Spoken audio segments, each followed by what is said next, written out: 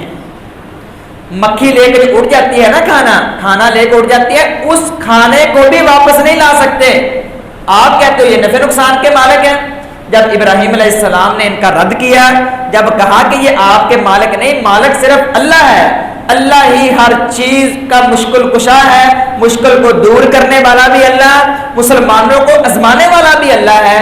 جب یہ بات کہی ہے تو لوگ سارے کے سارے اکٹھے ہو گئے اور کہا ہمارے بابوں کے بارے میں اس نے گستاخی کر دی ہے, ہمارے جو بڑے تھے, ہمارے بت تھے, ان کے بارے میں یہ گستاخ ہو گیا, برے کلمات ہمارے بابوں کے بارے میں کہہ دیے, ہمارے بتوں کے بارے میں کہہ دیے ہیں. کہا کہ ہم تجھے جلا دیں گے, یا تو قتل کریں گے, وَاقْتُلُوهُ أَوْ حَرِّقُوهُ, یا تجھے جلا دیں گے. قوم نے فیصلہ کیا قتل نہ کیا جائے بلکہ اس کو جلا دیا جائے, تکلیف دے دے کے مارا جائے. اس نے بہت بڑا گناہ کیا ہے, اس نے ہمارے بڑوں کے بارے میں بات کر دی ہے, ہمارے بتوں کے بارے میں, ہمارے بزرگوں کے بارے میں بات کی ہے. علاقے میں اعلان ہو گیا اور کہا کہ آج ہم نے ایک گستاخ کو جلانا ہے, ایک گستاخ کو تکلیف دے دے کے مارنا ہے. نعوذ باللہ. سارے کے سارے لوگ ایندھن جمع کریں, ایندھن اکٹھا کریں. ایک عمارت بنائی گئی, اس میں ایندھن اکٹھا کیا گیا. مفسرین نے لکھا ہے اتنا ایندھن جمع کیا گیا تھا کہ 100 کلومیٹر دور اوپر کی 100 کلومیٹر اوپر کی اونچائی تک بھی اگر کوئی پرندہ گزرتا ہوا نظر آتا تھا تو وہ بھی جل کر کے راکھ ہو جاتا تھا. اتنی آگ جمع کی گئی. آگ جمع کی گئی, جمع کر کے آگ کو ابراہیم علیہ السلام کو اس میں ڈال دیا گیا, آگ میں ڈال دیا ہے. جب آگ میں ڈالا ہے تو اللہ کے لیے جو بندہ نکلتا ہے, اللہ کے لیے کام کرتا ہے, تو اللہ اس کو بے یار و مددگار نہیں چھوڑتے. جب آگ میں ڈالا تو ساری کی ساری قوم دیکھ رہی ہے کہ ہمارا جو گستاخی کرنے والا تھا اس کو اللہ نے مطلب کس طرح وہ مار رہا ہے, دیکھیں جا کے کس طرح ہو رہا ہے, کیا اس کا حشر ہو رہا ہے, کیا انجام اس کا ہو رہا ہے. اور یہ طے ہوا تھا کہ 40 دن اس آگ میں اس کو رکھنا ہے. اللہ تعالیٰ اوپر سے اللہ نے آگ کو حکم دیا ہے, قلنا یا نار کونی بردا و سلاما علی ابراہیم, اے میری آگ یہ جو بندہ تجھ میں آ رہا ہے نا, تو نے اس کی مہمان نوازی کرنی ہے. وجہ کیا ہے, اس بندے نے میرے لیے ایکشن لیا ہے, یہ بندہ میرے لیے کھڑا ہوا ہے, اس بندے نے میرے لیے تکلیف برداشت کرنے کا فیصلہ کیا ہے, یہ بندہ مجھ پر بھروسہ کر کے کھڑا ہوا ہے. اے آگ قلنا یا نار کونی بردن, اے آگ بردن ٹھنڈی ہو جا, بردم و سلامن, اتنی ٹھنڈی نہ ہونا کہ میرا جو ابراہیم تجھ میں آ رہا ہے, جو میرا مہمان تجھ میں آ رہا ہے, کہیں یہ نہ ہو اسے سردی لگ جائے, اسے تکلیف ہو ٹھنڈ کی وجہ سے. وہ سلامن, سلامتی والی ہو جائے, ایسی سلامتی والی, سلامتی ہوتا ہے ایسی سلامتی جس میں جا کے بندے کو سکون محسوس ہوتا ہے.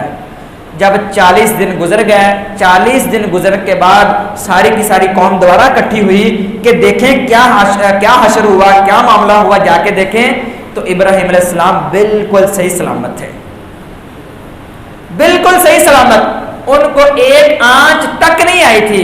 اور ابراہیم علیہ السلام فرمایا کرتے تھے میری زندگی کے سب سے بہترین دن جو گزرے ہیں, سب سے اچھے دن جو گزرے ہیں وہ آگ میں ہی گزرے تھے, جو اللہ تعالیٰ نے خود اسپیشل ابراہیم علیہ السلام کی مہمان نوازی کی تھی. اللہ کے لیے جو بندہ ایکشن لیتا ہے, اللہ کے لیے نکلتا ہے, اللہ کے لیے کھڑا ہوتا ہے, اللہ کے لیے یہ کام کرتا ہے, کوئی اللہ پر بھروسہ کرتا ہے, تو اللہ پھر اس کو بے یار و مددگار نہیں چھوڑتا. آج بھی اگر پیدا ہو جائے ابراہیم جیسا اسلام تو یقینی بات ہے کہ اندازے جو نار ہے یہ آج بھی پیدا ہو سکتا ہے. آج صرف یقین کی کمی ہے, بھروسے کی کمی ہے. آپ دیکھیں یہاں سے نکلے ہیں, آپ دیکھیں تیسری آزمائش کیا آئی. اللہ نے 80 سال بعد, تقریباً 80 سال بعد ان کو بیٹا عطا کیا. بیٹا عطا کیا, بیٹا تھوڑا سا بڑا ہوا, تھوڑا سا جب بڑا ہوا ہے, ایک باپ سمجھ سکتا ہے جب بیٹا بڑا ہوا, 80 سال بعد اللہ نے بیٹا عطا کیا ہے, اتنی دیر بعد بیٹا عطا کیا, اتنی خوشی ہے. کہ تھوڑا سا بڑا ہوا بھروسہ بنے گا میرا، اس پر بھروسہ ہوگا، یہ میرا کندھا بنے گا، یہ سارے کی ساری ایک جو خواہشات ہوتی ہیں. تھوڑا سا جب بیٹا بڑا ہوا ہے تو اللہ کی طرف سے پیغام آ گیا، اے ابراہیم یہ بیٹا میں نے تجھے دیا تھا. کالا فرمایا، اللہ نے فرمایا ہے کہ میں نے تجھے بیٹا دیا تھا، اب وقت آتا اللہ تجھے حکم دے رہا ہے کہ اس بیٹے کو ذبح کرنا ہے. اللہ کا حکم کیا ہوا؟ بیٹے کو ذبح کرنا ہے، اس کے جو یہاں گلے پر چھری چلانی ہے. اللہ کا حکم آ گیا، کوئی چونچنا نہیں کی، کوئی کچھ نہیں کہا. اللہ کا حکم آیا، اتنی دیر بعد اللہ نے بیٹا عطا کیا ہے. یہ سارے کا سارا معاملہ سب کچھ ہوا، اللہ نے حکم دیا، اپنے بیٹے کو کہا بیٹا میں نے خواب میں دیکھا ہے، المنام خواب میں دیکھا ہے کہ میں تجھے ذبح کر رہا ہوں. بیٹے نے آگے کیا کہا؟ اے میرے ابا جان ستفعل ما تؤمر ستجدنی انشاءاللہ من الصابرین. اے میرے ابا جان جو آپ کو حکم ہوا ہے نا ذبح کرنے کا، چھری چلانے کا، آپ ذرا اندازہ کریں باپ کیا ایکشن لے رہا ہے، باپ کیا سوچ رہا ہے کہ اللہ کا حکم ہوا ہے میں نے گلے پر چھری چلانی ہے. آج ہم دیکھ لیں بیٹا سویا ہو، ہم اس بیٹے کو اس لیے نہیں جگاتے نماز کے لیے، اللہ کا حکم ہے نماز، اس لیے نہیں جگاتے کہیں اس کی نیند خراب نہ ہو جائے. اور ابراہیم علیہ السلام کتنا بڑا ایکشن لے رہے ہیں، اللہ نے حکم دیا ہے بیٹے کو ذبح کرنا ہے، اس کے لیے تیار ہو گئے ہیں کہ بیٹے کو ذبح کرنا ہے، بیٹے کو لے کے جا رہے ہیں. اتنی آزمائشیں، جا کے بیٹے کو ذبح کرنے لگے. اتنا بڑا حوصلہ، باپ ہے حوصلہ نہیں پڑ رہا ذبح کرنے کا، چھری ہاتھ میں پکڑی ہے، آنکھوں پہ پٹی ڈال لی ہے، بیٹے کو نیچے لٹا لیا ہے.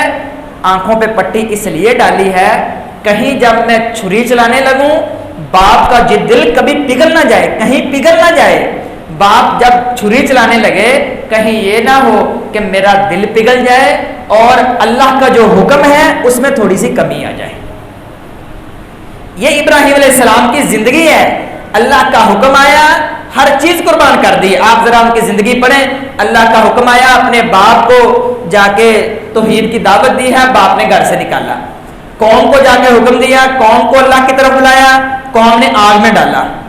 جب ادھر آئے اللہ کا حکم آیا کہ اپنے جو بیوی ہے اور اپنے بچہ ہے، یہ لمبا واقعہ ہے، بیوی اور بچے ہیں، ان کو ایک جنگل میں جا کے چھوڑاؤ، بیابان جگہ، کوئی دیکھنے والا نہیں ہے، اللہ کے علاوہ کوئی ادھر مشکل کشا نہیں ہے، کوئی بھی وسیلہ نہیں ہے.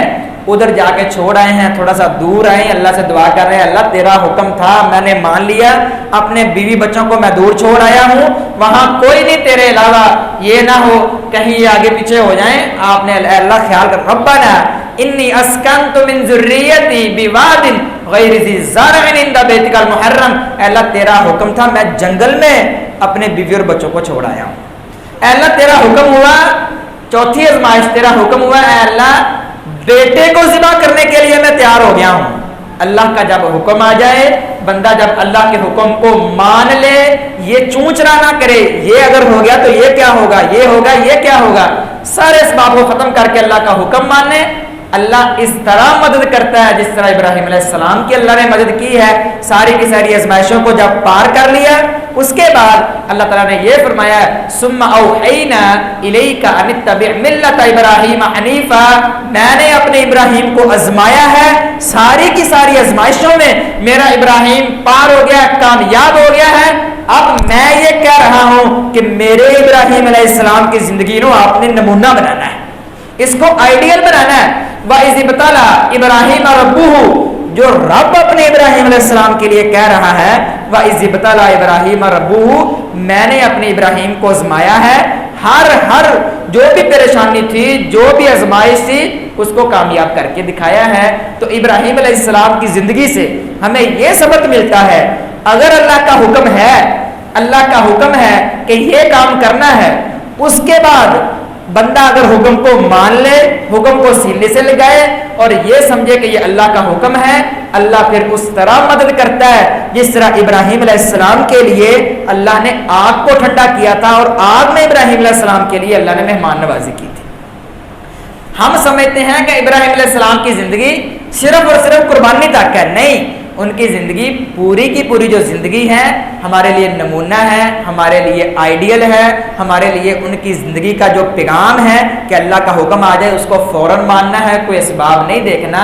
اس لیے اللہ سے دعا ہے کہ اللہ تعالی ہمیں حضرت ابراہیم علیہ السلام کی زندگی میں جو سبق ملتے ہیں ان کو اپنانے کی توفیق عطا فرمائے۔ وآخر دعوانا الحمدللہ رب العالمین۔